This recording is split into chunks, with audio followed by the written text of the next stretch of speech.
ఓం గం గణపతియే నమః. ఓం శ్రీ మాత్రే నమః. ఓం శ్రీ గురుభ్యో నమః. శ్రీ శ్రీ నాగలక్ష్మి అమ్మవారి శక్తిపీఠం నుండి మీ నాగలక్ష్మి మాత. శ్రీ పంచమి అమ్మవారు వసంత పంచమి అమ్మవారి ఆశీస్సులు, ఆ సరస్వతీదేవి కటాక్షం మీ అందరికీ ఉండాలని, ప్రతి ఒక్కరికి జ్ఞానసిద్ధి కలగాలని కోరుకుంటూ మీ నాగలక్ష్మి మాత. వసంత పంచమి విశిష్టత: సరస్వతీదేవి మాఘ పంచమి నాడు శ్రీ పంచమి పేరిట ఆరాధిస్తాము. సరస్వతీదేవిని సర్వ విద్యలకు ఆధారమైన వాగ్దేవి కనుక చిన్న పెద్ద తేడా లేకుండా పుస్తకాలను ఫలాలను అమ్మవారి పూజాస్థానంలో పెట్టుకొని పూజ చేసుకుంటాము.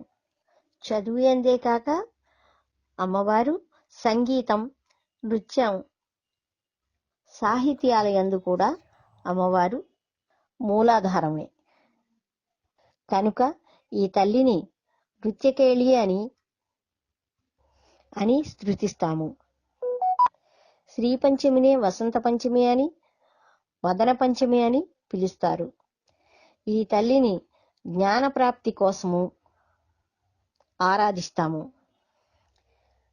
ఈ తల్లిని జ్ఞాన ప్రాప్తి కోసం ఆరాధించమని బ్రహ్మ వైవర్త పురాణం చెప్తోంది.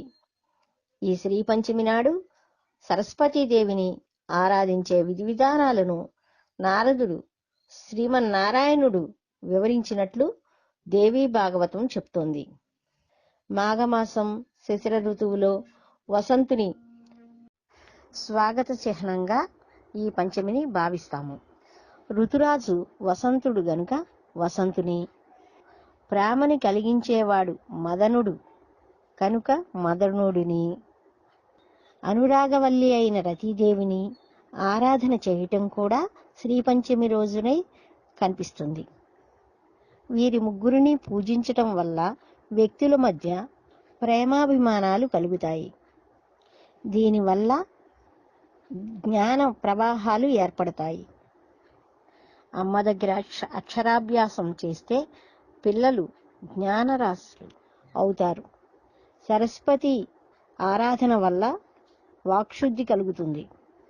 అమ్మ కరుణతో వాక్శుద్ధిని, సద్బుద్ధిని పొందుతారు. మేధ, ఆలోచన, ప్రతిభ, ధారణ, ప్రజ్ఞ, స్ఫురణ శక్తులు స్వరూపమే శారదాదేవి. అందుకే ఈ దేవిని శివానుజ అని పిలుస్తాము.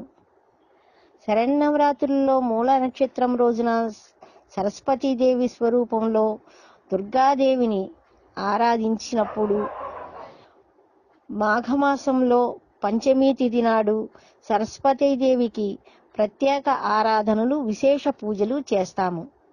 చంద్రిక, చంద్రవదన, తీవ్ర, మహాభద్ర, మహాబల, భోగద, భారతి, భామ, గోవింద, గోమతి, శివ అని ప్రతిరోజు గాని, పంచమీ నాడు సప్తమి తిథిలో గాని, సరస్వతి జన్మ నక్షత్రం రోజున గాని పూజించిన వారికి ఆ తల్లి కరుణా కటాక్షాలు పుష్కలంగా లభిస్తాయి.